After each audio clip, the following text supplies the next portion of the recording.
Jack! I guess you're booking this. You had questions for me. Jack O'Hara. Boy, you asking me some interesting questions, my man. Jack, hey, it's Josh Radder. Hey there, Jack O'Hara. It's Johnny Damon. Jack O'Hara, absolutely. What's up, Jack? Well, Jack. You know, those are some good questions, Jack. Hey, Jack. How you doing, Hello, man? Bob Saget. How's it going, man? Jackie, what's going on, man? What's going on, Jack? Listen, man, you know, you asked me a couple questions. Jack, right? That's right, man. Hey, Jack. Jack O'Hara. Anybody call you John? It is another edition of the O Show podcast, live from Las Vegas. Walk with me, buddy.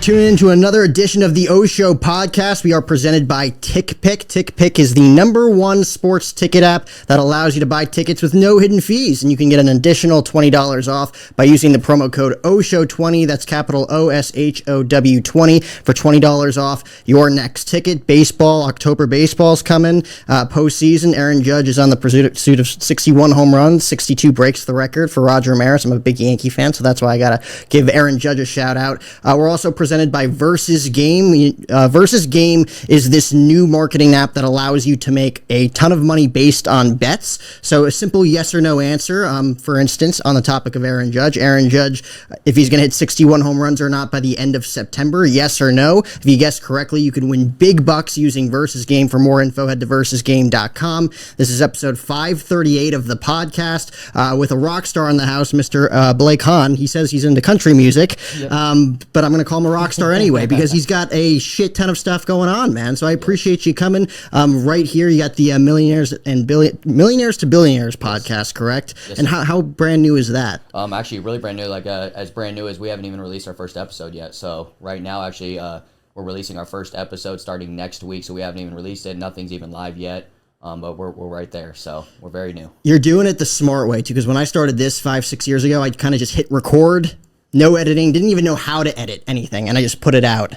Yeah, I'll be honest with you, man. I mean, that was like my business partner I was telling you about, Michael. One of the things with him is, man, the time that he does in the research and looking up everything and looking into the podcast and all that stuff, we've been able to set ourselves up properly to do it and wanting to do it the correct way, and at least that. So what we're doing right now is just basically getting 10 podcast episode shows set up first before we release the first one so that we can release one every single week after like that, and then we're going to keep them going just from that point on, so...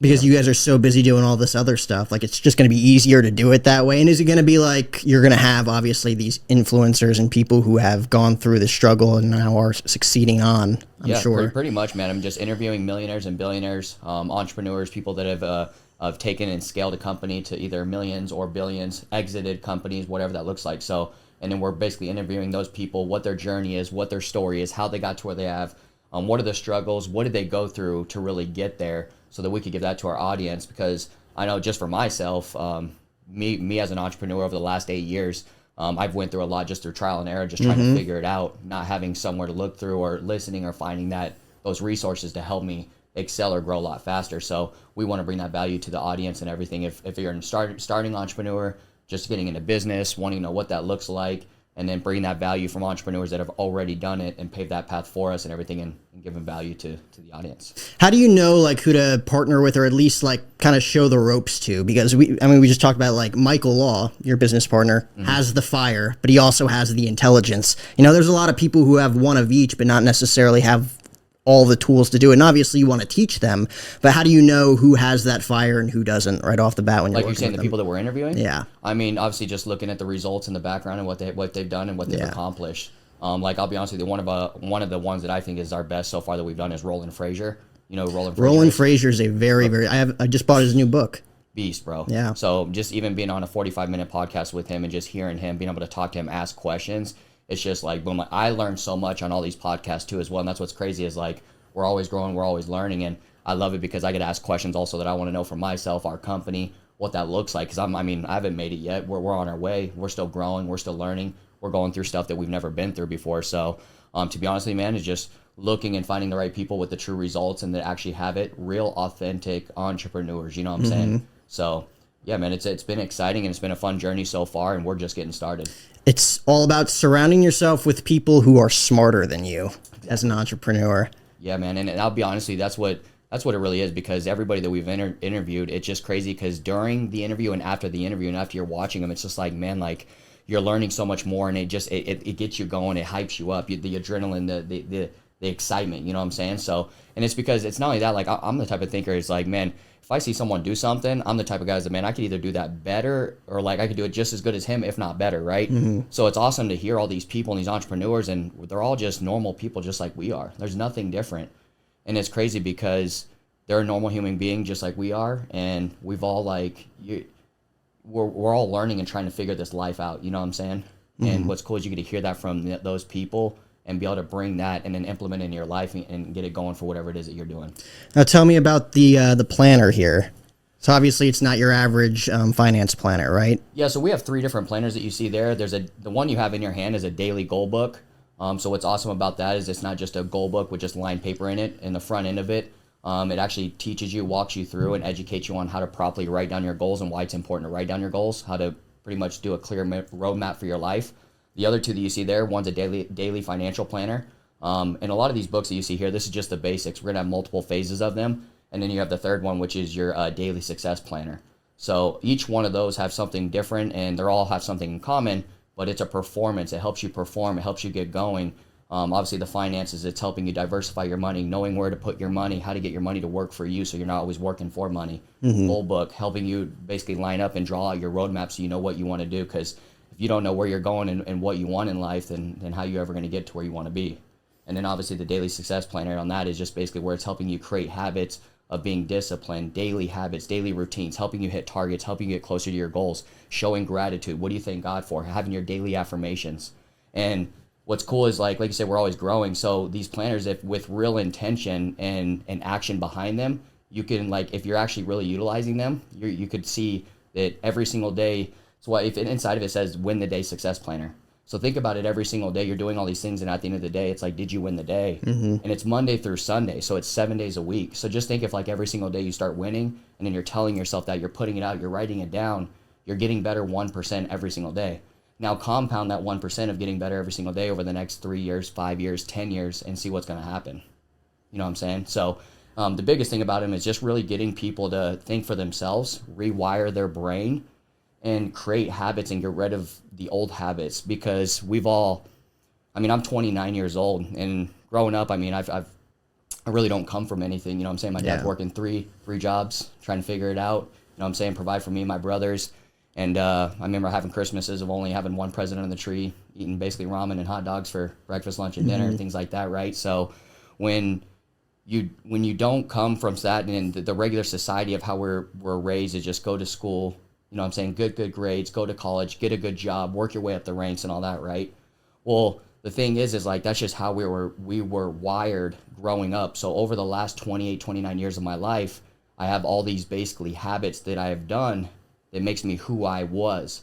But to become the better version of yourself and create your ideal life, you have to get rid of the old person and the old habits of who you are, recreate new habits to help you get to where you want to be in life, create your ideal life, and structure that. Because if you can't do that and you can't recreate yourself and get yourself to think differently, then you'll never really go nowhere. What were some of those personal habits that you had to change, that you think you had to change from a both mental and physical standpoint? I'll be honest with you. Man, that's a great question. I'm gonna think on that a little bit, but I would say a couple of the biggest habits. Well, all 3 of those right there is really like, so I've never had anything on finances, goal setting and everything, writing that down, not understanding that, and then basically having a daily routine. I'll be honest with you, having a daily routine every single day, knowing what you're going to do every day and executing it, that was my biggest one, because you wake up every single day not knowing what you're going to do if you don't have anything that's written down and executing. But if you think about it, once you start to really maximize your time, it's like everybody has the same 24 hours in a day. So, but what is everybody doing with those 24 hours? Like, we're all the same. So why do you have people that are, or I should say, you have people, why do you have some people that are successful and some people that aren't? We all have the same 24 hours in a day. We all have a brain, we all have a body and everything, right? So, but what's the difference between those successful entrepreneurs and then the average? And if you look at it and you look in the data and you actually do the research, the successful entrepreneurs, they have daily routines, and they have executed days, and they maximize their time.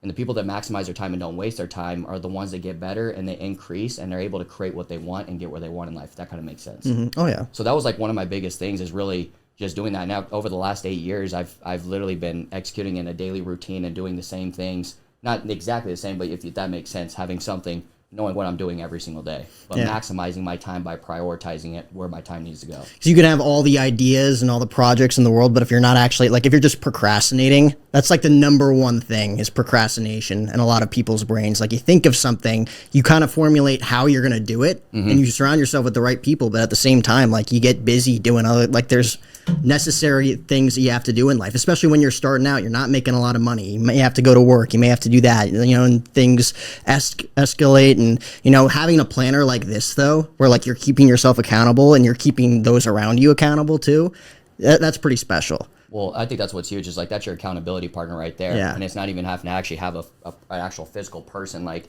you really utilize those, and you do it with intention, and you really want it that bad, you'll utilize them. But that's your accountability partner right there. Yeah. And What's kind of like, because obviously you make more money, there's more opportunity, better lifestyle, better food, better everything, you know. You pulled up in a Cadillac Escalade today, you know. Yeah. But what was kind of like the passion behind making more money, besides obviously, you know, not the easiest upbringing, you know, like, what did you have, like, any specific projects you've ever wanted to work on, any specific goals, or I don't want to say dreams, because that's like the cliche word, but was there anything there for you? To be honest with you, man, like, over the last couple of years, just, you know, this company we founded the company and started in 2018 of July. So we've been in business this will be going up on 4 years. So I'll be honest with you, man. I mean, I could just tell you the way I grew up and seeing all the things, and knowing that, like, I could have those things. It's just figuring out, how do I get those things? So I think the biggest thing is like, one of my mentors 7.5 years ago, he had gave me a couple books, and then he also taught me how to write down my goals and then rewire my brain and get me to think for myself. Ever since I've done that and then stayed disciplined on it, it's changed my life, and it's helping me create my ideal life right now. So our goal with this company is to impact over 1 billion lives. Well, what's crazy is, if you look at it, 97% of the world is average, and you have the 3% that's controlling the 97% of the world. So it's not about just wanting to be on the 3% side, but what if you could help 97% of the world change their lives, create their ideal lives, and become the best versions of themselves? And ultimately, what would that do for you? And you'll win.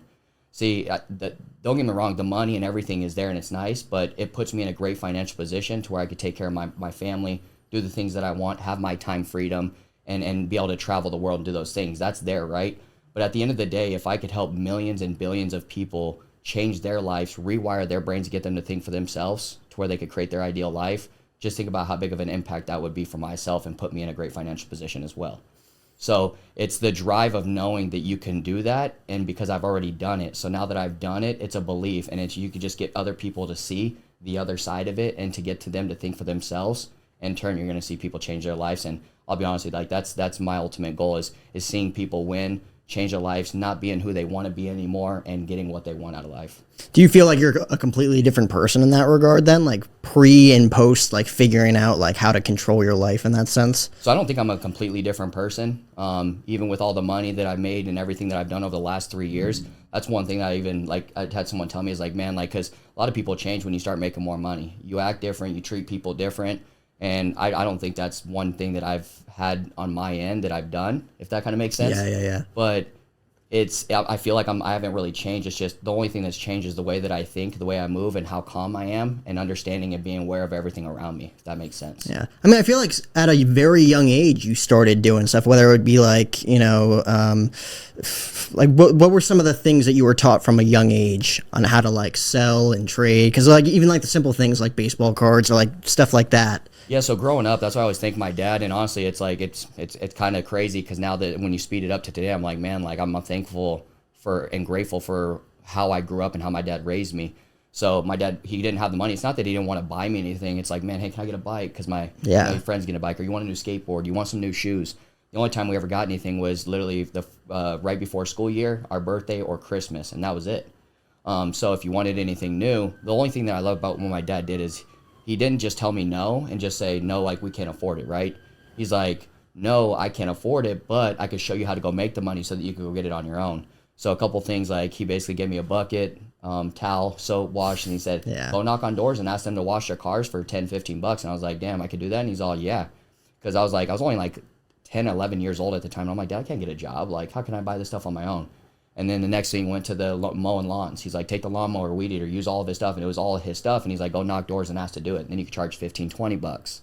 Then we got more creative. And then we started spray painting the addresses on there. He took me to Walmart. We went and grabbed all the stuff. He did the whole cutout for me. We did our driveway one that spray painted the address on there first to do as a tester. We did it. And then I started charging $25 a pop. So if you think about it, as like the age of 10, 11 years old, my dad basically taught me how to how to go hustle and go get it for myself. And he didn't do it for me too. That's the thing. So the other side is I had the desire to want to go do it. And then not only that, once I did it and I knocked my first door and they said yes, and then I got money in return, it's like, that was the click for me. I'm like, man, so I just keep knocking and keep going. I can really stack up as much money as I want. It's just, I got to grind. It's like building that confidence at a young age too. It's not like he was going with you and knocking on the door like, this is Blake, you want to pitch them something? You know, like, it's not that. It's like, you go do it. Yeah, man. And I'll be honest with you. He literally did just toss me out there and I just did it. And it was crazy. I'm thinking back on it. One of the things that I was telling the homeowners when I was doing it is like, cause I wanted new dirt biking gear, cause I was racing motocross, but my dad couldn't afford to get the new gear. I just had like the old used stuff. So I wanted new gear. So I was going up knocking. It's like, hey, my name's Blake. I'm 11 years old. I'm racing motocross. I need to get me all new dirt biking gear. I'm just stopping by seeing if I could wash your car, mow your lawn, or whatever it was at that time. And then you could tell people in return were like, man, like, this kid's out here doing it. He's only 11 years old. Like, why not? So, but yeah, it was a great experience, man. And I think that's what also just taught me how to grind. And if I wanted it, to go get it on my own. And yeah, that was at a very young age. So you're doing that stuff at a young age, and then obviously everybody goes through the whole, because you're taught at a young age, you go to school, you go to college, you get a degree, you get a job. You know, you went through it too, working like a 9 to 5, making what, like 25 an hour? Yeah. And it, like, after taxes and after the government like wipes you out a little bit, like, there's not much left. And then you realize, like, is this what I'm really working towards? Like, I'm not really saving any money here. Like, when did it click for you to be like, I got to take a chance and really grow here? Yeah, that's crazy that you say that. So I literally did. Like, I graduated high school on Wednesday. I had a job lined up at Budweiser literally that following Monday, ready to go. So my dad, basically, I got a job, Budweiser, start throwing beer, and then it was because my aunt, her boyfriend was working there at the time, and he said, hey, man, you could be working all the way up to CDL. You can make like $30 an hour, right? So I get a job there, graduate high school, go there. So I'm like, man, I made it. I got a great job right out of high school. None of my other friends had the jobs like that. I work on my way all the way up to $25 an hour. That's like a year and a half in, almost 2 years in, I think. Work up to $25 an hour, and I thought like anything over $20 an hour, like, you're balling at that. And I was back then, obviously, when I was 18, 19 years old, which was 2012 when I graduated. So if you're making $25 an hour, like, you got money, right? So I work all the way up to $25 an hour, and then come to find out after tax, everything was coming out, that's $650 a week. Well, $650 a week, that's $2,600 a month. And I started like seeing it. I'm like, man, so I made it to $25 an hour, worked my butt off, and I'm living paycheck to paycheck. I'm still robbing Peter to pay Paul, trying to do side hustles just so I could take my girl on a date, go on a vacation, save money, whatever that is, you know what I'm saying? Or even go buy myself stuff. So I went to my boss and I was like, hey man, like how do I get a raise? Like, I want more. And then he just basically said, well, we normally do raises every 2 to 5 years. And I said, okay, well, what does that raise look like? And he's like, well, normally it's like $1.50 every couple of years. I'm all, so you're telling me in like a couple of years that like I got to keep working like this to get $1.50? And literally, like, that's what it was that clicked. And I literally said, okay, sounds good, sir. On my way out, I just remember walking out of the building, and that's what just clicked for me. I'm like, it was just like in my head, I'm like, what am I doing? Like, and then I was just like, I gotta be a business owner. Like, I need to own a company or something if I want to control my life, control my bank account, and control what I make. And it's like, dude, it sucks because I worked my butt off so hard. I was even helping other people with their routes. I was working all the holidays. I was working weekends, doing anything extra. And it was just like, man, so I was just working so much to just make $650 to $700 a week. And then in turn, I was living paycheck to paycheck. And that's when I was like, damn, so I thought that was it. A lot of my family and friends, they were making $25 an hour, but they were happy with that. I wasn't. I was like, man, I can't do anything with this shit. You know what I'm saying? That's what like makes you realize that you're wired a little bit differently. You want way more than the average person. Because like you mentioned, like at 18, 19 years old, making $20+ an hour. Like I have friends now who think that that's like balling, you know? Well, yeah, still to this day, man. I mean, I do interviews for Solar, And when we interview people, man, I always put it up there on the board because I want to see what they're saying. I'm like, hey, man, so what are you guys looking for? What do you want to make? I mean, you guys are coming into an interview, and most people are like $20 an hour or 23, 25, and I'm like, so if I called all you guys back today and said, hey, you got a job, I'll pay you $25 guaranteed an hour, you take it, and then hands just go up like, yes, yes, yes, and I'm like, and then I paint the picture. I'm like, man, I'm trying to get you guys to understand and think for yourselves, like, $650 a week, $2,600 a month, that you guys are also in paycheck to paycheck, so you'll still take a job living paycheck to paycheck? And then it's like, click, click, click, and it's like, oh, shit. I was like, dude, I was sitting in that same thing. So, but it's crazy, bro, because people still to this day, and especially look where we're world's at. Look how much prices are up, everything. It was funny. I saw someone post on Facebook. They last year they went to Five Guys and they got the same burger meal for $6.50, and right now it's $10.59. It's crazy. Just think about that. You see gas, milk, everything, groceries. Same grocery shopping I do every Sunday is now doubled on price. Instead of spending $200, I'm spending $400. You know what I'm saying? So, but it's just crazy, man. That's what it was for me. But it's crazy because you have to go through it to actually feel it and see it and live it. And then it's like, damn. Because when you're paycheck to paycheck and you don't have nothing and you can't go out on the weekends, you can't go party or hang out with your friends, especially at the age of 19, like that's when, dude, you're out of high school. Like and I didn't go to college. So I was like, man, everybody's going to Old Town. Everybody's going to Tempe, Mill Avenue, parties, everything. And I'm like, man, I'm broke. But I'm working my butt off, working 6 days a week. It's like, man. So that was when it first clicked for me. And then I remember going home that day. One of my best friends, his name was Brett, and I brought him into my room, and then I said, hey, man, I'm tired of living this like paycheck to paycheck shit. It's like, we're going to sit in here, we're going to think of a company or a business, and we're not going to leave until we think of one. And then that was when my first idea hit, and it was called Treat Skateboard Wax. So I grew up skateboarding and all that stuff, but it's called Treat Skateboard Wax, man. So we did it, made the LLC, and then that was my first company I started. I was working Budweiser still, and then basically started investing my money, putting it away, and then just working as much overtime and all that as I could and everything. And then that's what was like kind of really the true start into my first business that I ever started. Man, and I'll get into that because I know that story too with Brett. But like to go back to what you were talking about, asking people what they would want to make an hour and then being like 23, 24, 25, like, right. And that's almost like in their heads, I feel like, because I've been through it myself, like maybe like asking a little too much and just like throwing it out there. Where like, what would be like the ballpark estimate to where you'd be like, that's questionable. Like how high of a number were you looking for there? Just out of curiosity. Well, it's so like what I'm looking for, like I'm not even.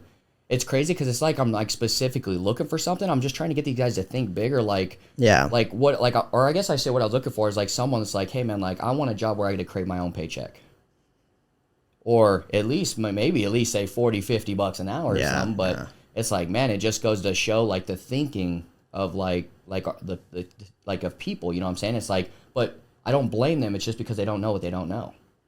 And that's what a lot of people is. That's all it was for me is I didn't know what I didn't know. I was raised that way. So my dad told me, so I went to do it, but I had to go through those to understand and like, damn, this is what this is. Yeah. And then once I do it and it clicks and I paint the picture to people, they're like, oh, damn. And then it's not, now it starts to open up the mind. It's like, dude, there is something bigger. You can create yourself something like that you want to do. Like you don't have to be told that you're going to get paid $650 a week and held down to a same paycheck every single week for the rest of your life or for years. You know what I'm saying? Like it sucks. Oh yeah. And that really, really, really messes with your confidence too. If you step into that and then you're drowning in it basically, just being told what to do. You're going to make this amount of money. You're going to do this from 8 to 5, 9, whatever, Yep. And you get lazy in a sense. Like I've seen people just be content with what they're doing because they don't want to step out of their comfort zone. Yeah. It's very, very difficult. So you start Treats with Brett, and correct me if I'm wrong, his girlfriend was involved in some way as well. Yep. How close were you guys before everything went down there? We were very close. Like I knew that kid since I was 6 years old. Like we grew up literally. We went to the same grade school. We lived in the community over. It was in Avondale. So I'm born and raised here in Arizona. Grew up my whole life in the West Valley. It was Avondale, and we went to Coldwater Springs. But since we were 5, 6 years old, man, kindergarten, knowing each other, we'd always every day after school we'd go ride bikes. We'd hit the skateboard ramps, whatever that looks like. We go to skate park all the time, the Goodyear Park, Thunderbird, all that stuff. So like I'd known him as a young age. So like it was a long time. I mean, from the age of 6 all the way up until 20 or 21 years old when we started that company. And how long were you into it before? Because what transpired there? Like obviously they like almost like cut you out because you didn't like from a like face standpoint didn't really like fit what you guys were trying to do? Like, what was the reasoning there? I don't know, man. And I'll be honest with you. I think it was just like basically seeing the bigger picture and that the company was going to take off in the money, and that's what it was. But it was just crazy how it happened because we basically did everything within 1 year, man. Like the way we did it was to kind of explain the Treat skateboard wax. You guys obviously know the wax that you grind on the curbs, right? Yeah. So what we did with it is we looked and seen where it was different. Now, we were both into fashion. We like looking fresh, good, and everything, right? So we had the apparel line, but everybody starts a clothing line and wants to get into stores, right? It's very hard to do that. People won't look at you because you're another clothing brand. So what we just got creative, and we were thinking, like, how could we be different in this market to get into this space and be different? Well, then that's when we came up with Treat skateboard wax. So literally the wax, when you go to the skate, if you go to like 000's, Industrial Ride Shop, and all those places, there's only like 5 or 6 different things of wax. And it was like the Baker Brick, and then it had the Fire Flame guy, and then like a couple, and that was it. So we're like, dude, Treats, like we can make all the waxes look like real food and smell like food and then do it that way. So we had bananas, we had cheesecake, strawberries, like any type of food you could think of, pretzels, chocolate covered pretzels, donuts, all of it. And they looked just like real, like it looks like you could eat it and it smelled like it. But it was actual skateboard wax. So once we created those, we found the molds, we made the molds, we did the wax, everything, and then boom, then we started shipping it out to all the skate shops around the whole world. And then everybody's like, dude, this is a hit, boom. So then we hit that, and then have you ever heard of Agenda? Agenda. So our goal was basically now we set up everything. I stacked all this money away. We're in literally about, I want to say 27 different stores around the world. And then we're about to go to Agenda, because when you go to Agenda, you have literally hundreds of thousands of people that come from all around the world looking for the next hot thing or the next big brand that's coming up, right? So we set everything up. I quit my job at Budweiser. I stacked this money away, and I'm like, dude, like, and money starts coming in. We get in all the stores, and I'm like, we go to Agenda. If we even just get 3% of the people that show up there, like, it's game over. So boom, do all that. I quit my job. I saved up all this money, and we're getting ready for Agenda show. And then boom, that's when I get that call from his dad, and he's like. So I think what it was is like on their end is like, man, like his girl saw it, like we made it, like we got it, like we're about to blow up. We go to Agenda, and it's like, it's just takeoff. And it's like, let's cut this guy out. And it was just shitty at the time, but I mean, that's exactly how it happened. Basically, I'm oil to water to that company in their eyes. I'll say my boy was like, bro, like who, in a nice way, but who the fuck is she, dog? We made this up. Like, we're boys. Like, are you not here for me, dog? Like, you should see the message. I'm like, bro, like, are you being serious right now? Like, you're letting your girl control all this? And then he let her really run the whole show and use it. Yeah, it was a crazy. Looking at it from like an outsider's perspective, though, like kind of like take yourself out of it. Was she a good businesswoman or no? No. I mean, why was she running it? I'll be honest with you. She had his nuts. I don't know. You know what I'm saying? Right. Not only that, at the time they were having a baby, so they just had their baby and everything like that. So you can imagine she's just controlling shit. But I was really telling him, I was like, bro, be a fucking grown ass man, dog. Tell her straight up, this is our company, bro. Like, she didn't start this. My name's on the LLC. Your name's on the LLC. I don't see her name on it.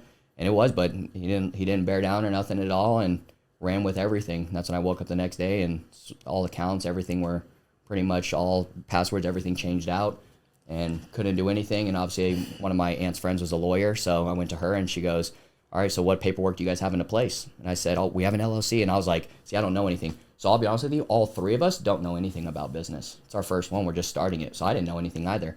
She goes, hey, send me out any paperwork you got. All I had was an LLC, 50-50 on it. She goes, this is all you have? Like, you don't know who owns more what? And then she goes, nope. And I'm all, well, what can we do? She's like, there ain't nothing you could do about this.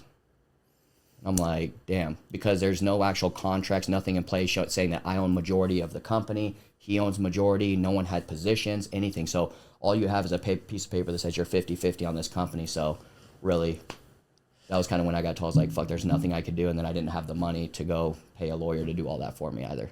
And there was like a long like paragraph text message that you got, right? Like, weren't like the tattoos like part of the excuse? Of it, it's like, this is a skateboarding company, you know? Well, dude, I was how many skateboarders have tattoos? Well, they got a lot of fucking fucked up, retarded tattoos. Worse, you know tattoos. Yeah, I'm like, I put a lot of time, work, and effort into all my stuff, and I was like, I think I got pretty decent ones, like presentable ones, but it was funny. I think that was just an excuse for them to find a way. I thought it was really stupid, but...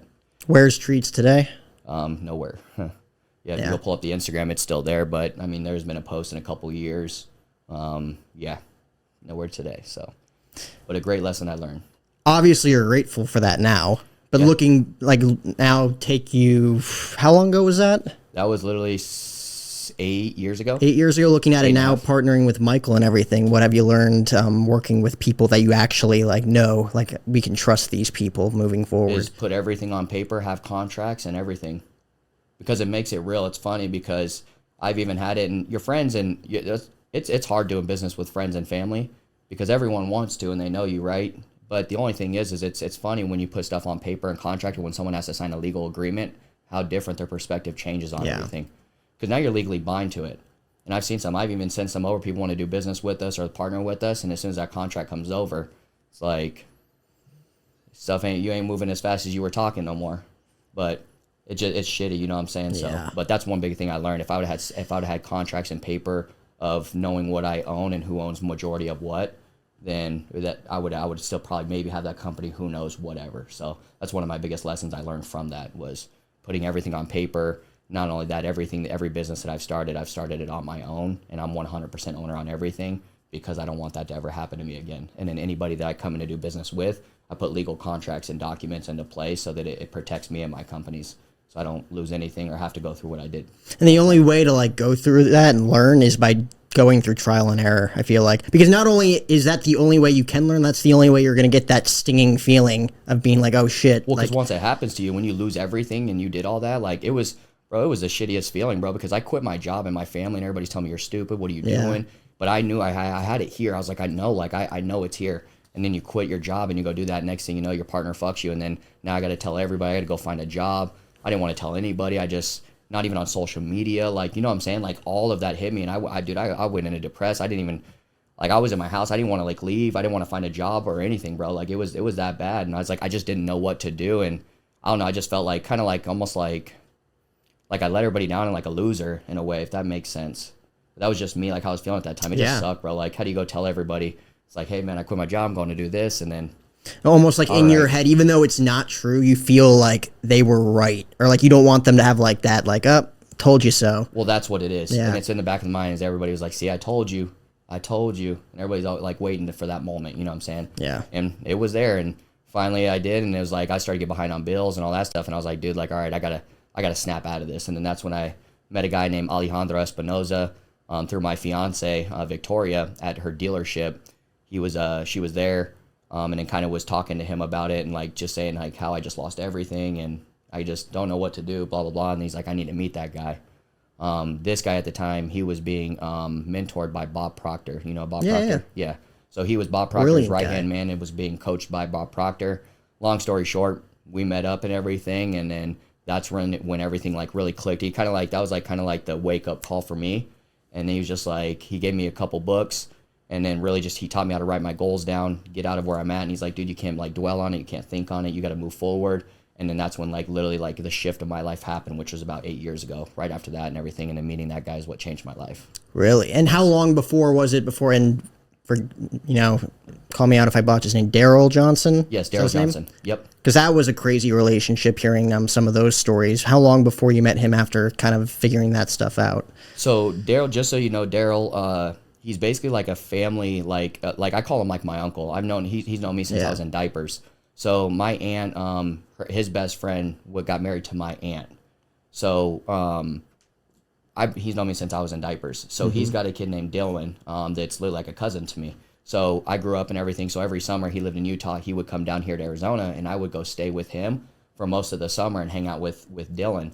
So I got to see that and be around that and everything. So Daryl, to me, I've known him since pretty much I was in diapers, but I kind of call him like an uncle to me. He's like a family, a very close friend. So I've known him for a while, to answer your question, but basically I got into that, basically when all that stuff happened, I lost, or right after that treat stuff, I basically meet with Alejandro, and then I get into a job and start finding a job and everything. Well, I landed the reason why I got connected with Daryl is because I reached out to him because I did an interview for a job position for a business developer. Well, Daryl is the only one out of any of my friends, family, or anybody around us that owned a company. So nobody else did. He's like the only one. So I went to him and said, hey, man, like I need help with this business letter. Can you help me type it up? Blah, blah, blah. And then that's when he says, hey, man, let me call you after dinner. Called me back and said, I got a different opportunity for you. Meet me in my office on Monday, which then if we speed it up is door-to-door sales. I go meet with him, and then he basically shows me and kind of masks me up how much money, the potential, and I control my own paychecks. So that's when it all really started. Came and met Daryl, and then I think that was right around 2014, 15. And then basically, instead of doing that and business developer job, he basically sold me on the job. And that's when I started knocking door-to-door sales. And that was my first sales job. And I was doing door-to-door selling home security systems.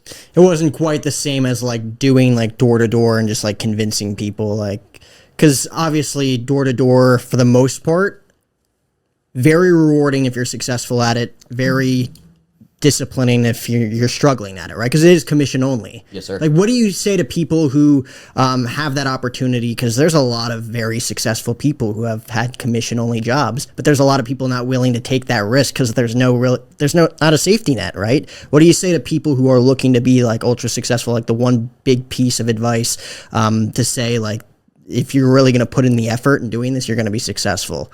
Well, all I gotta say is you just got to go all in. Some people just overthink it too much and they put 1 foot in and 1 foot out. And that's the biggest thing right now when I hire these people. It's like, man, like if you're going to give this a shot and you're going to do it, you have to go all in your mind and give it everything you got. Because the ones that just put 1 foot in, 1 foot out and just kind of see to test the waters, those are the ones that normally don't make it. But that's really all I got to say, man. Like it's a grind, it's a hustle, it's not easy.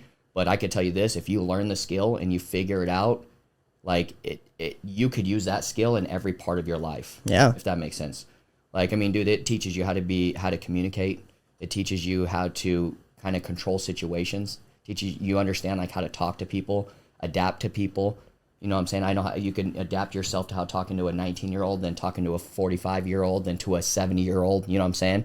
So all I gotta say is anybody doing it is like, if you want to learn and be very good at sales and knowing how to like have a good mouthpiece, talk to people, read people, and get good at sales, I think door-to-door is like one of the best things. Like that's what you should start with no matter what if you want to do it, like, and get really good at sales. Really? Because even like you, like being like Daryl, I don't want to do door-to-door sales. Like, don't come to me with that. Like, what was your mentality going into it before you actually started it? Well, I'll be honest with you. Like, that was the first thing is like knowing it was commission-based. That was one of like, I was scared for me. I'll be honest with you. But at the time I was like, I mean, what do I have to lose? Like, it's either going to work or it's not. And I could just go find another job. You know what I'm saying? Yeah. So that's all it was. But what really happened is, what clicked for me is when I went, my first day of training was a guy named Isaiah Perez. He's right now currently the president of Envision. So he's the one that trained me. My first day we go out, right? We knock on a door, boom, he gets in the house, he gets out and closes the deal, and then he calculates it and he makes $750. And he did that in 30 minutes. I'm like, wait, so you just made $750 in 30 minutes? And he's all, yeah. And obviously he's been doing it, so it was like nothing to him. So we're knocking. Boom, he gets in another house, closes another deal.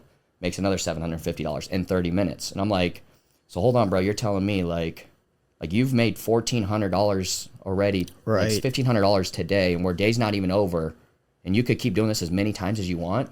And I literally said it like that, and he's all, yeah. I was like, there's no cap to this? He's all, no. And like, that's all I needed to see, and that's what clicked. Right. And I was all, so if I just learn this pitch, this process, and follow and do everything that he does just the way he does it, I can do that, and then I just do it however many times I want to do it. You're doing the math in your head at that point. Yeah, bro. Yeah? I'm like, dude, if you made $1,500, now what if you just did 2 a day, 1,500 times 6 days a week? Like, I mean, bro, you're bringing in 6 to 10 racks. So that's what clicked, and I'm like, man, even if 5 racks a week, that's $20,000 a month. 10 racks a week, that's $40,000 a month. And then that's all I needed to see. So I go out there and I ride, and then that's when it just clicked, and I was like, dude, like, this is a great opportunity, and I get to control my paycheck. And then I went out there and I did it, and then just boom, boom, boom. I was closing anywhere from 8 to 12 deals a week. I was making $5 to $10,000 a week, and then boom, that's when it changed my life. And then all my friends, everybody started coming. Next thing you know, like everyone's wanting to know like what the fuck's going on. Yeah. You're making all this money now, and then obviously you can see it in the things that I was doing. So not only are you getting really, really good at it and really successful, but you're bringing on like your boys in a sense. Yep. And they're becoming really successful, and their vision is starting to change a little bit. How long before you run into, what was his name? Brandon Williams. Yeah. So I want to say, like, I think we're about, so that's 2014. So I was like a good solid like year and a half into that, knocking doors door to door. And now, were you still as hungry? Like I could be doing more, or was there like a breakthrough moment where you were feeling good there for a period of time? No, like I just kept going and going and going. I had debt to pay off. I was paying all my debt off and everything. It was funny because at that time I went when I was with Brett, we went and looked at these penthouses in downtown Phoenix at 44 Monroe. And like when I saw that, it's like crazy. I didn't know that was out there. I was like, man, and I went all the way to the top floor, and you walk up and you're overseeing the whole city. And I'm like, man, like I could have this. Like this is sick. So like it wasn't even that. I was like, once I started doing that, I wanted more, but then I knew that the harder I worked and the more I worked, the more I would get, and then I could get to my dreams and my goals faster. And then that's why I just kept grinding and grinding, paid off all my debt, and then boom, I went and got that penthouse, and then I was grinding, and then that's when Brandon Williams, basically I meet him. Funny thing is, he got it off one of my door-to-door flyers that I was putting out in surprise, and then he called me from that, and then that's how I ended up meeting that guy, and we sat down, and he thought I did security for car alarm for like Right. And I was like, no, bro, I do security for homes, and then he basically flipped it around on me and said, hey man, would you open an opportunity? And I go, yeah, I'm opening an opportunity. I was like, your average entrepreneur has 7 streams of income. I only have 1. I'm looking for 6 more. And then he's like, boom, check this out. And then I checked it out, and knowing that I could do it, I didn't know what network marketing is or was at that time, MLM. I didn't know anything. I didn't even know that was a thing out there. So I'm basically, all I was told is like, hey, you can do this when you want on your own time. And not only that, the biggest thing is when I was selling security, I would when I sold a security one time, I would make a commission, and that was it. I didn't get paid residual income. So he told me, hey, what if I told you, and he compared it to that. He's like, see, every time you sell something, you get paid once and that's it. Well, what if I told you every time you sold something here, every month that they pay their bill, you get paid? I was like, oh. I was like, I like the sound of that. Like, then if you build it up, and then there's your recurring revenue, and you build it up to 10,000, 20,000 a month. You don't have to always be working like crazy, right? So that clicked, and I was like, well, if I could do this on the side and do it on my own time, it doesn't conflict with door-to-door sales, and I could continue doing this, like, why not? So and that's when I just stepped into it and started rolling that out. And how smart did you realize that guy was right off the bat? How smart he was? Yeah. I didn't. Because there was probably a lack of trust there at the beginning. You're getting what? It was just like a cup of coffee at a Starbucks, just. Yeah, because he said I couldn't meet at the house, so I met him there. I pitched him my idea, then he pitched me his, and then he's like, "Hey, let's do this." And it was only $250. So to me, that was nothing. I'm like, well, again, I'll put $250 into it. And if I lose it, I'll just go sell a security system and make up for it. You know what I'm saying? Yeah. That's just kind of what I was thinking. So I was like, well, he's either right or he's not. So we'll go test the waters. We did it, and then I was like, hey man, I wanted to show 5. It was like 4 or 5 of my kind of 2 of them were my brothers, and then 1 was my cousin, and then 2 were best friends. So I was like, hey, I got 5 of my buddies that I would love to show this to, because this is a great opportunity. If we could do this while we're doing door-to-door sales, why not? And then we could double down on money for all of us.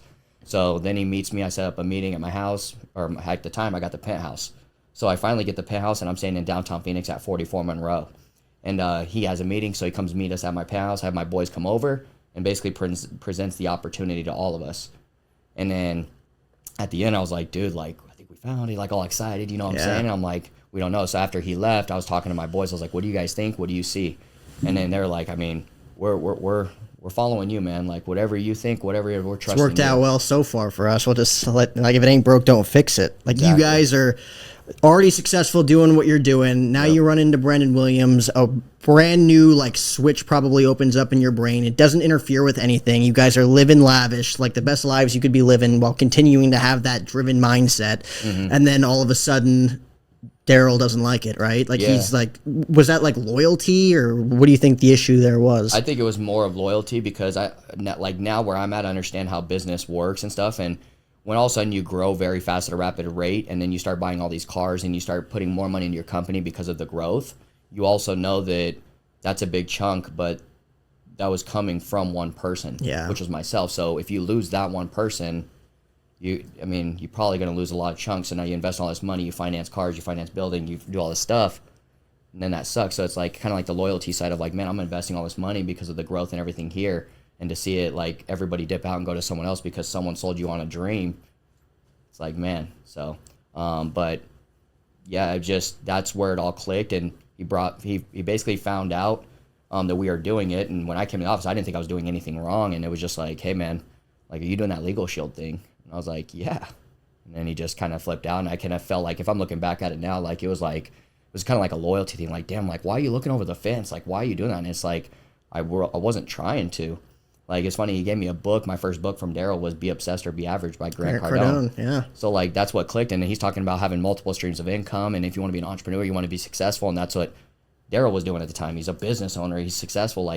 Every summer I'd go stay with him, man. Dude, he has a big ass freaking mansion, cribs. I mean, his backyard was literally the Bahamas beach. You're sand walked all the way into the pool. You know what I'm saying? Big boats, all this stuff when we traveled everywhere. So I got to go live this luxury life in the summertime with Daryl and his son, and then I would go back to my dad's side, which is he doesn't have that type. He doesn't have that money. So it's like it's almost like a rich dad, poor dad type thing. You know what I'm saying? Yeah. And that's what it was. So I'm like sitting here. I go back to my life, and I was like, man, like, why can't I have that? Why I want to live like that. I want those things. Like, if it's out there for us, why can't I have it? So, and it was funny because I even asked myself, like, why does my dad have these things?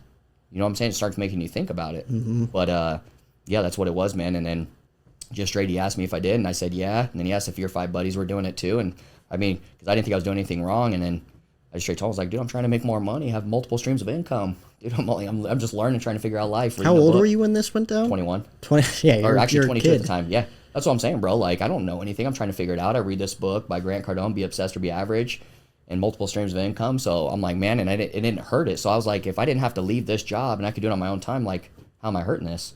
But for whatever reason, he didn't like it, so fired all of us and filed that lawsuit right against me. So Now, he gave you like another opportunity, right? Like, obviously the initial scare factor, yelling at all you guys, kicking you out the door, but like he gave you an opportunity to come back, right?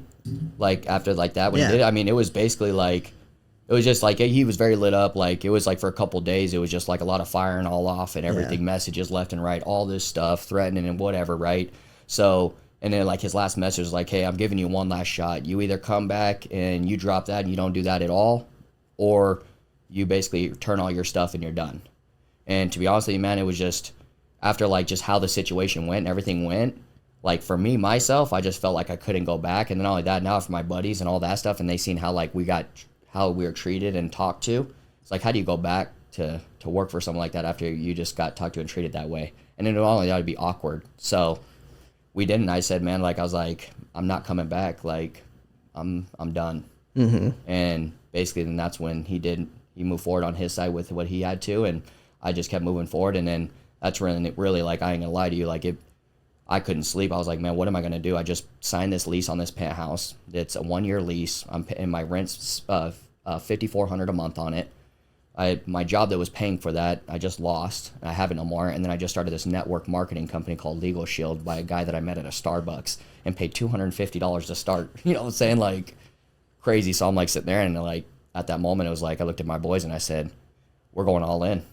Like, we have no choice. And I was like, and at me, and I'm like, I got bills to pay, I got shit I got to pay. And then I'm like, but we're here now. Now we get to do it. So that was kind of from that point forward. We planned out a whole plan and executed it, and then just ran from that point forward, man.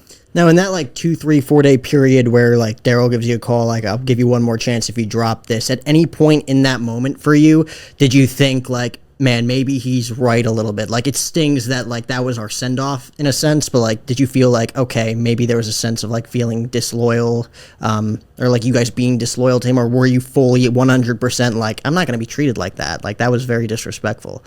I'll be honest with you, bro, it was both, because I felt like I wasn't doing anything wrong.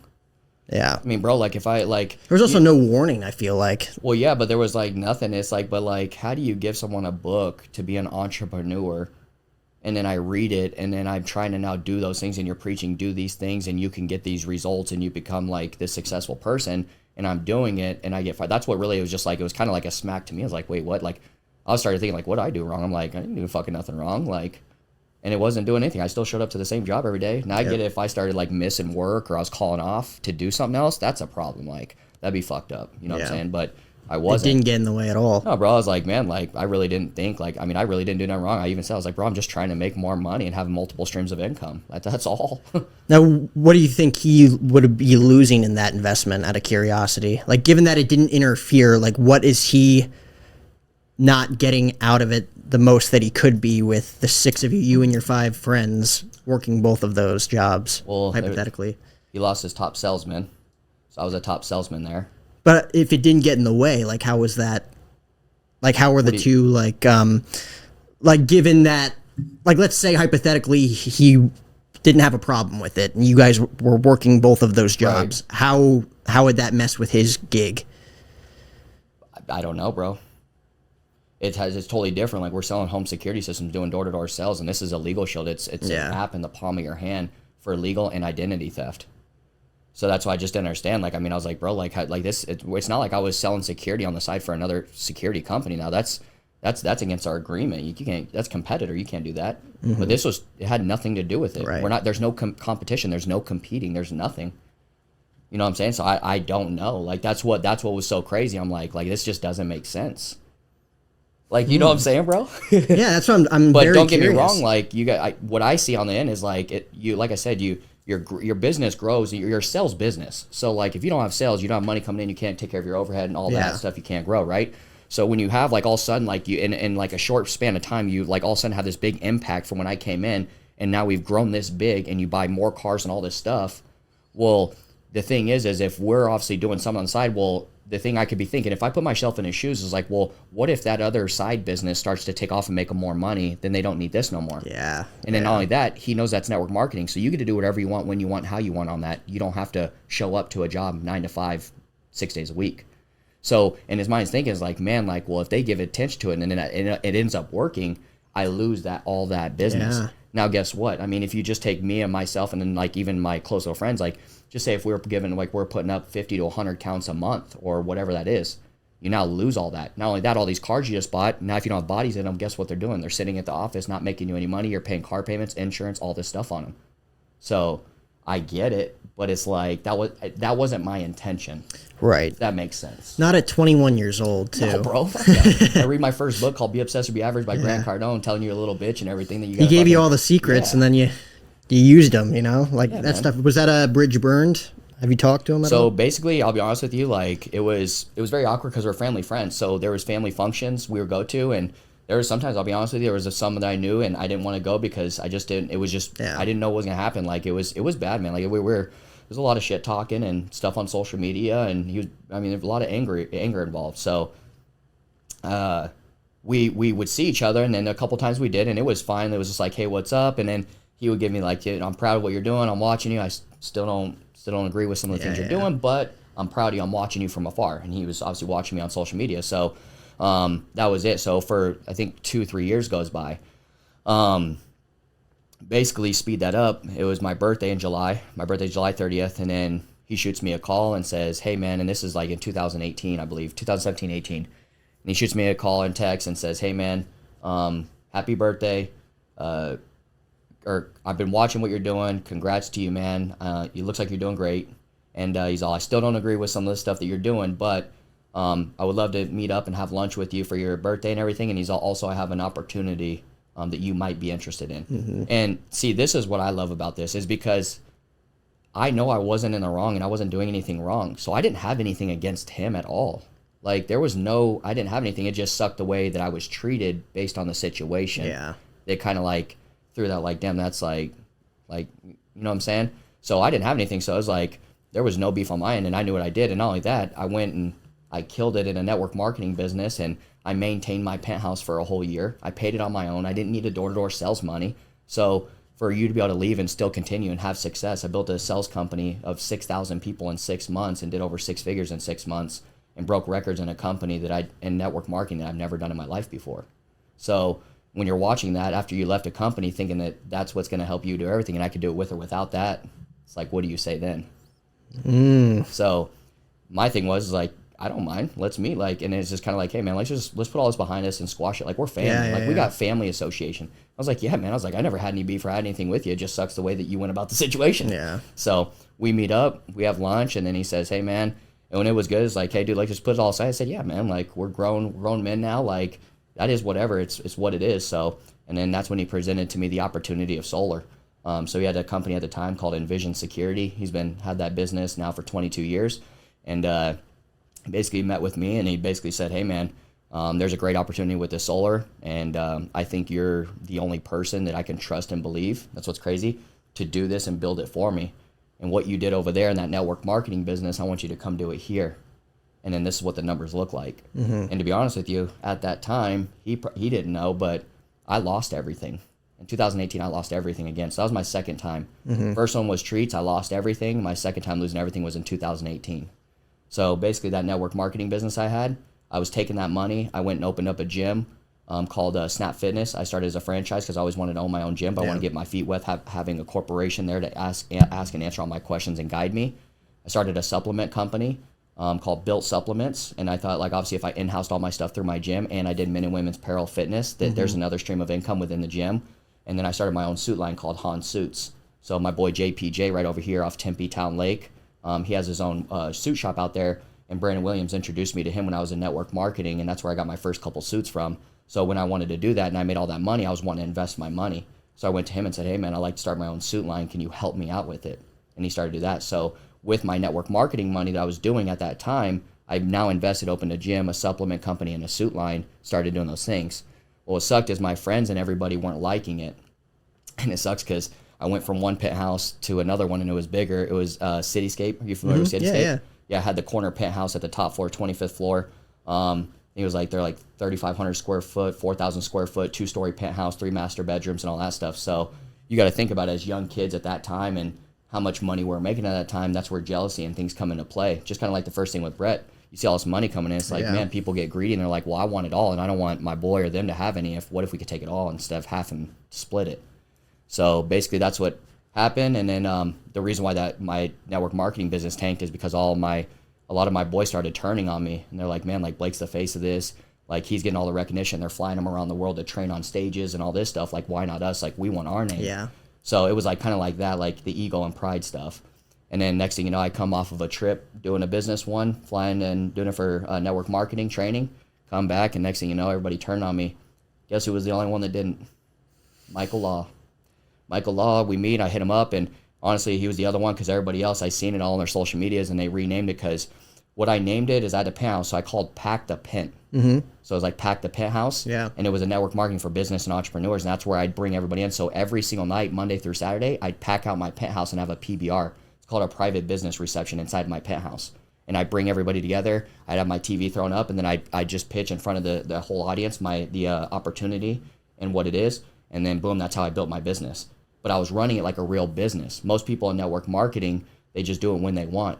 Well, I mean, you see businesses, they're open 5-6 days a week. So if you want a business to run and operate and make money every day, you got to be open every day. So I was doing 6 days a week, and that's why we broke the records we did. We did the things we did and ran the way we did. So once that happened, I started doing all that. They got jealous, turned on me. Michael comes in there. I'm like, man. And then they named their own thing. They called it Racks on the Rooftop. So now they started doing their own thing, and I'm like, damn. And I was trying to hit my boys, and they just all turned on me. Michael was the only one, and then he just told me straight. He's like, yeah, man, they're just hating on you, bro. He's like, they're mad that you're the face of it. They always like Blake, and this and that, and he's all that they don't want to do anything with you no more. So then basically that was like really when my network marketing business career at that time just tanked. And not only that, in that time, commissions, how they were paid out is you get a paid year in advance of a commission up front. So every month it has to get paid. So after 12 months, if they continue to pay it after 12 months, that's when your residual income hit. Mm-hmm. So if they paid it for 20 years, you got paid off that account for 20 years. That's where that passive income came into play. So basically, I never got that far because of that. We moved so quick, so fast. Then everybody turned on me. Well, guess what? Now my bank, I started getting chargebacks. So what happens when everyone starts canceling all those memberships? Boom. So next thing you know, I'm logging into my Legal Shield account. Boom. Negative 10 grand, 50 grand. I'm all, dude, now guess what all I got? I was smart and I invested my money. I have a gym, supplement company, and a suit line. I'm like, well, it's time to go all in with those. Yeah. So literally, that's why I was like, I'm done with network marketing, and kind of just that put a bad taste in my mouth after all that went. And then knowing that because of how other people and this and that works, you could lose everything. You know what I'm saying? So I wanted something that I can control and that I own 100% of, that couldn't be taken from me. And the only way that I could lose it is if it was on me. And that's how I felt, because you look at Brett and them, the reason I lost that is because of the partner. My Legal Shield business, just because of the way the people around how we think, I lost that whole business. You know what I'm saying? Not only that, I'm a young kid trying to figure it out too. I mean, I wasn't perfect. I didn't understand stuff. I didn't know leadership. I didn't know the skills. I didn't know how to communicate. I'm making all this money. I'm living in a penthouse. I'm 22, 23 years old. I'm having Devin Booker and J. Cole come into my places. We're having dudes like, come on, man. I just don't know what I don't know either. I'm learning and I'm growing too. Yeah. But that was held against me, and I was doing the wrong at that time. So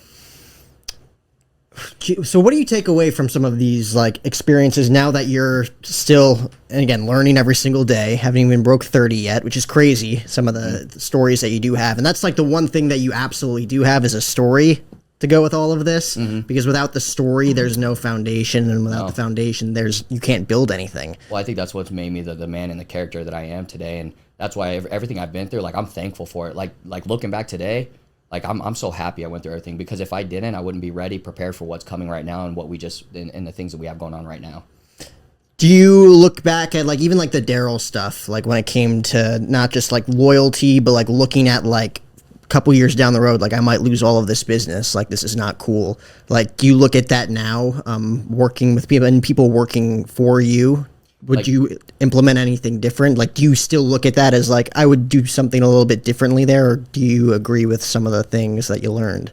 Like, it's be more specific, like what you're saying, like on like. Yeah, let's say like what- hypothetically, like people that are working for you decide, oh, I want to do like a side hustle working for these guys, or like even like if it doesn't get in the way, like if it's exactly like what you were doing, or Now if I it know is what getting in the way. I'll be honest with you, bro. So because of that, that's one of the biggest things. It's been a little bit of a struggle, but I now had to live that side of the story. Now I know what it feels like to be in Daryl Johnson's shoes. Yeah. Because when you have people that work for you and they're your top guys, your top sales guys, your top performers that are really helping you grow the business, and then you find out that they're doing something else on the side that could possibly take them away from that. Yeah. But it's also, it depends on what business you're in, man, and what you're doing. Like, obviously it's a sell. I'm in a sales, so I've been doing the solar, launched in 2018. This is the 4th year, so we've been in business now for 4 years in the solar biz, and I've already had a couple. I've had those happen to me. I've had a couple, like even some of my best friends, brought them in, showed them how to make, dude, 350 grand in their first year, 400,000 in their first year, doing door-to-door solar sales. And it's crazy because money, when they say money can change people, it really does. And that's where I think it makes it hard, because if you're not self-educating yourself and thinking the right way and the right thoughts, then when that money hits and then the fame or whatever it is that hits you, you don't know how to act and react to it. And that's where they talk about when people make more money, they oh, that person's different. You know what I'm saying? And if you're not ready for it, then you're gonna move different. And if you really don't understand it, and that's where it sometimes sucks, is like the biggest thing that I would say is like it's the pride and ego. Like that's one of the biggest things, man, is we're all human beings. We're all here trying to make it. We all have a vision of our own. We all want to be not everybody, but you know what I mean? Like you got tons of people out there that want to be successful. They just want to have their bank accounts right so they can do things, go out, take their families out. Not talking like want to be billionaires and stuff like that, but it's like, bro, so I'll be honest with you, it's very hard because it's like, what do you do? And I was in that position. Do you tell them no, they can't do their side thing? And then what does happen? Then in turn, they're like, all right, well, he ain't letting me do it. Then he's going to leave me and go. So what it was is you just have to let them do it, if that makes sense. So whatever that looked like, it's like, hey, man, just know that this is obviously what's paying you and this is what's here. But at the same time, I want you to make sure you're investing it right and doing it right and taking on your dreams, because I think it's fucked up to stop somebody from, if they have a dream or a passion that they want to do, and holding them back to saying, hey, man, like, no, this, and this. And when they're wanting to pursue those dreams, like, no, dude, pursue whatever it is, because there's a timing that's different for everybody in their story and their time of life. And maybe that's theirs and you just don't know. But what if you're the one that held them back from it? And that's one thing that it was. And because I never came back, I think that's why if I went back, it probably would have held me back. Because I didn't go back and I took a leap of faith and I went all in. That's what's changed my life, and that's why I'm happy that I did it. So anybody and everybody that I work with, I let them figure it out, and they have to figure it out on their own. But if they ask me for advice on it, I give them my honest advice and what I've been through, and it's just up to them what they want to do with it. But it's been hard. It's not easy. I mean, when you got a guy that's your top performer making you tons of money, I mean, you don't want to lose that guy. You know what I'm saying? You're trying to look for 20 more of those guys and compound it and then get 50 of those guys, 100 of those guys, and your income grows. You want to go from 20,000 a month, 50,000 a month, 100 grand a month, 200,000 a month. You know what I'm saying? You want to grow. And then you get this up, and then all of a sudden you lose those two top performers because then they go do something, and then it's like back. It's like, man, it's very hard. You know what I'm saying? So that kind of answered that question for you. I mean, it's crazy. I mean, to go back to money changing people, I feel like you haven't changed, because not only have you gone through like the trials and tribulations of everything, of making money, losing money, making money again, losing money again, being an entrepreneur, having multiple different businesses, dozen different businesses, you know, I feel like you earning everything because of you, like you holding yourself accountable. That's why you haven't changed, as opposed to like people almost piggybacking, not necessarily piggybacking, but them not being like the sole purpose of why you're making that money, and then all of a sudden you're making that money. I feel like it's very easy to change. Well, it is, and that's because you have the vision, you have the purpose, where like some people might not. Well, yeah, man. I mean, you can't just come into a business and someone teaches you something, and all of a sudden you go make $300,000-$400,000, and now you know everything, and you're just some business god, some business entrepreneur, and then now you can start talking to the guy that taught you how to make that money however you want, and it's like your shit don't stink. It's like, bro, like, homie, this just a year ago you didn't know any of this. Like, I helped you, but like, why do you gotta treat me like this now? You know what I'm saying? And it's like then people start to think they could walk all over you just because they're making money like you are now. You know what I'm saying? Jeez. Yeah. How are you? Because correct me if I'm wrong. Soon to be father, or are you a father now? Dude, soon to be, man. Soon to be. His beautiful fiance. She's almost there, brother. Our due date is October 1st, which is next Saturday. Oh. So today marks 39 weeks. I actually just dropped her off at her mom's house. She's going to run some errands and shopping. She was going to come here right now, but it just gets a little uncomfortable for her. The baby's moving. She's getting contractions. Oh my like God, crazy, yeah, so at that stage. Any day now, man. Well, congrats on that boy or girl. Are you guys gonna be surprised? Girl. Aria Rayhan. Oh. Yep, I'm excited. First one. This November marks 10 years that we've been together too. So it's pretty crazy. 10 years in, our first baby, and having our baby right there at the 10-year mark. So it's exciting because how I feel and what's going on in our lives is the next decade is a new next chapter of not only my life but our lives together, and also in business too as well. So it's exciting to see where everything's going to go. You're going to get that opportunity because she's been with you through this entire thing almost. Yeah, bro, like that's honestly the biggest thing. That's why I give that girl the world. I take care of her, and everything I promised to her, I'm been upholding it, and it's there. And that's what the thing is. What's cool is the experience of like, how can you go so long of telling someone something that this is why you're doing it, and then it's not really turning out to be the way you want it to be, and it's taking a long time. But now that's what's now starting to happen, and now she sees it, but the belief is now there for her, and all the hard work and everything I went through over the last 8 years is now paying off. So it's like crazy because now I have 2 companies outside of the solar company. This year, the solar business will do over 50 million in gross sales this year, and that's growing it over just in 4 years. We have 3 markets: a Phoenix market, a Tucson market, and then a Vegas market. And then not only that, with the planners and everything that you see there, it's exciting. So she's been through everything, bro. She's with me when I lost everything twice, had nothing, and then, I mean, there's even moments in 2018. I mean, I got my truck repossessed. Our phones were turning off, and I was writing basically the ACH checks because then it prolonged you for 2 weeks. So they gave me 2 more weeks to figure out how to find some more money to pay the phone bill to keep it on. We were coming home to our apartment having no lights on. I'm lighting candles. Literally for a solid 3 to 6 months, it was basically McDonald's, Burger King, Jack in the Box, or Little Caesars for breakfast, lunch, and dinner. You know what I'm saying? And she lived and went through all that stuff with me. Like, so, and then now to see where we're at, to come out of that over the last 4 years, to pay all of our debt off. I just bought my first house in Buckeye, $710,000. It's awesome, you know what I'm saying? And then not only that, where I'm at with a solar business and how much money I'm making with that and what we're going to do this year just alone. And then not only that, we just landed a few deals with Millionaires to Billionaires that's really going to propel us and take us to the next level. So she's starting to see that everything that I went through and everything I was telling her is now really, it's there. It's belief. And now she like, there's no questioning anything anymore, if that makes sense. And that's what makes our relationship and everything a lot more stronger and like going through all that over the last 10 years. Have you figured out how you're going to, because obviously just walking the walk alone is going to show a child how to live and act a way in their lives, and of course they're going to make mistakes, and you're going to have to be like Mr. Disciplinarian, I feel like, as a dad. But do you know how you're going to go about that, being a dad, like when she gets to that certain age, or even like future kids that you guys might have? Like, do you know how you're going to go about teaching them how to handle certain things, whether it is financially or just carrying yourself as a human being? Everything, brother. Like, that's what I'm so excited about, man. I mean, I get to be the greatest leader to her, obviously the best dad, but I get to show her the ropes. I get to show her what I didn't have and just help her set her life up to be what I wanted to have for myself and now what I'm coming into, if that makes sense. Like, because what's crazy is like our education system's fucked up. You know what I'm saying?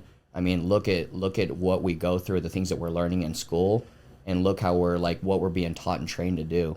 And it's like, if you could really like start a young kid as like an infant to start thinking for themselves and start thinking the right thoughts and understanding that they can do whatever they want and create their ideal life, but implementing that as a young age from like the time they're 1 year old, just think of where they could be and what that can do if you give them the right education and the right thinking and the right thoughts. And then having that leader and understanding to communicate with your kid that this is there and you could do it, but having that communication on that, if that makes sense. Do you know how you're going to discipline them yet? To be honest, I really don't know, man. I think as it goes, it's going to come. But if you want my honest opinion, I think discipline with like kids and how they act is based off of how you are as your adult and how you really raise your kids. There's a lot of kids out there. I mean, I've seen them. I door to door. I'm in houses, even friends and family around me, and I see the way these kids act. And sometimes it's just like, man, like some people blame me. Well, that's just the way they are. And I really don't believe in that. I think kids are who they are. They act the way they do, their manners, everything, and it's based off of how they raised and what their childhood was like. Mm-hmm. You know what I'm saying? Because my dad, man, I had to have A's and B's in school. If I had to see I was grounded, I had to say please and thank you, yes sir, no sir, yes ma'am, no ma'am. My dad whooped my ass, everything. You know what I'm saying? Mm-hmm. Like he was very strict with me, and when I was a kid, I didn't like it. I was mad. I was like, he'd get angry. He'd ground me, this and that. But I look back on it and I thank him every single day to this day because he made me. I get compliments on that just because I'm a gentleman. The way I talk to people, yes sir, no sir. You know how many times I get asked if I'm military or not? Like all the time, bro. Like, and I'm like, no. And it's like, well, then why are you saying yes or no sir? I'm like, I don't know. It's just the way I was raised. Yeah. So I think a big part of it is how you raise your kids and how you communicate with them is how they're going to act as they grow up. So the discipline is going to be very to a minimal depending on how you raise your kids, if that makes sense. Yeah. It's definitely, I'm excited for you, you know, like I'm not even close to being at that. Like I'm just 23 years old. So just like kind of like getting that kind of perspective on you, like really starting your life now, like a brand new version, brand new era of your life. It's exciting. That's what it is, man. And that's why I was like, the next decade is going to be, it's insane. I'm excited for it, especially with everything, the way everything's going. And then, of course, with the Millionaires to Billionaires podcast, when are you guys releasing it? So actually, we're going to be releasing that at the end of next week. So our first episode will be released next week, and then every week after that, we'll be releasing one episode a week. And are you guys going to be on YouTube? Obviously, like Apple, Spotify, all of that. Everywhere. But... Yes, sir. Yeah, we're excited, man. Well, that's going to be a lot of fun. Blake Hahn, thank you so much for coming out, man. I know you got a lot going on, so I'll let you get to it. But this was episode 537 of the podcast, guys. You ever use TickPick, the app? No, sir. You got to get, well, you probably don't even have to get tickets to events. You could probably just find the hookup anyways. Yeah, but sometimes. You know how it is. But you can get $20 off if you use the promo code OSHOW20, guys. Head to tickpick.com to get your tickets now. A lot of exciting stuff happening, not only in the Phoenix area, but all over the place. But Blake, thanks so much for coming on. Where can we get one of these? Yeah, so right now you can find those planners. You could go to fgmb.io. On Instagram, you go find us at FGM Hub or FGMB_education. Stay tuned because we're going to be basically releasing and launching our app in first quarter. So we're going to be taking all of those digital, and then basically I call it the app on steroids because we're going to have a lot more inside of it for education. We're going to be having millionaires and billionaires come on and educate and be coaches of the company. So that's really huge too as well. Also, one other thing is we are doing our live podcast with David Meltzer October 19th. That's going to be right here local in Phoenix, Arizona, over in Peoria at the Broadway show. But that is October 19th. We're doing a live podcast with David Meltzer. He's doing a book signing. So if you guys are going to be in the Valley and everything, make it out there. It's going to be a great event, a great experience. It's one of our first ones and our first live podcast that we're going to be doing too as well. Well, this is going to be a guy you guys are going to want to follow. Blake Hahn, his business partner, Michael Law, David Meltzer, I know for a fact is a great guy. There's going to be a lot of great nuggets. October 19th, Broadway Theater. Go check this guy out, though. Go follow him on social media. Check it out, guys.